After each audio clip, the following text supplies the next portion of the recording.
Hey everyone, welcome back to Corporate Decoder. Today we're diving into Lightbridge Corporation's latest filing, and let me tell you, it's not exactly a beach raid, more like a slow motion train wreck you can't look away from. We'll explore a deal that's getting bigger and bigger, costing the company more and more money. It's all about nuclear fuel research, and whether it's a bright idea or just burning cash.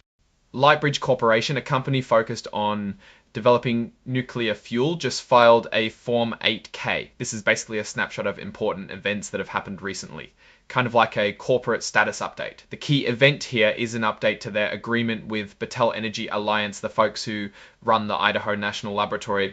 Lightbridge has a deal with Battelle to work on their nuclear fuel technology at the Idaho National Laboratory. Think of it as renting lab space and expertise to test their ideas. This project is under something called a Strategic Partnership Project Agreement.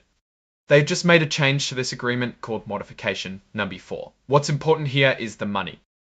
This modification increases the amount Lightbridge might have to pay Battelle by about $600,000. This bumps the total estimated cost for the project to a hefty $2.6 million. This $2.6 million is just for this specific project under a bigger agreement, also called an Umbrella Strategic Partnership Project Agreement. Lightbridge is basically paying for Battelle's time and expenses to help them develop their nuclear fuel. Lightbridge has two main agreements with Battelle. One is a Strategic Partnership Project Agreement, and the other is a Cooperative Research and Development Agreement. Under these deals, Lightbridge foots most of the bill, covering Battelle's costs and the time its employees spend on the project. In return, Battelle and the Department of Energy will provide materials to help make the fuel. Battelle will also help set up experiments to test the fuel in a special reactor. These agreements are set to last for 7 years.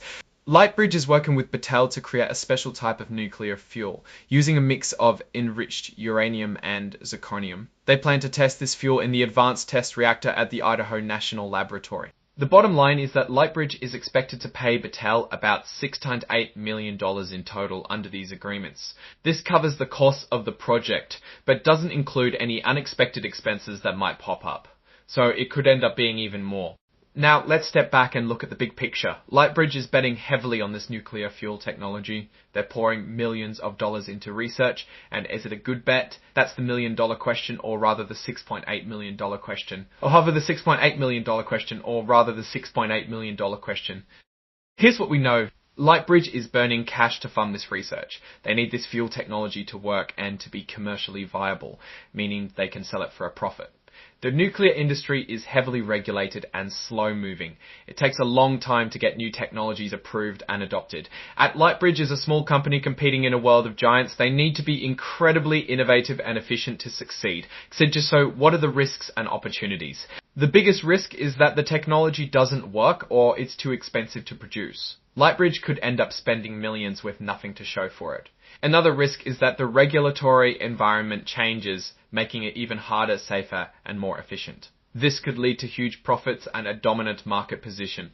Overall, Lightbridge is a high-risk, high-reward investment. If they succeed, they could be a major player in the nuclear industry, but if they fail, they could lose everything. It's clear from this filing that Lightbridge is still in the very early stages of developing its nuclear fuel technology, and these modifications keep adding to the bill.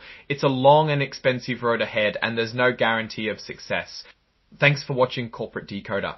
If you found this breakdown helpful, please hit that like button, leave a comment, and subscribe for more deep dives into the world of corporate filings. What companies should we decode next? Let me know in the comments below.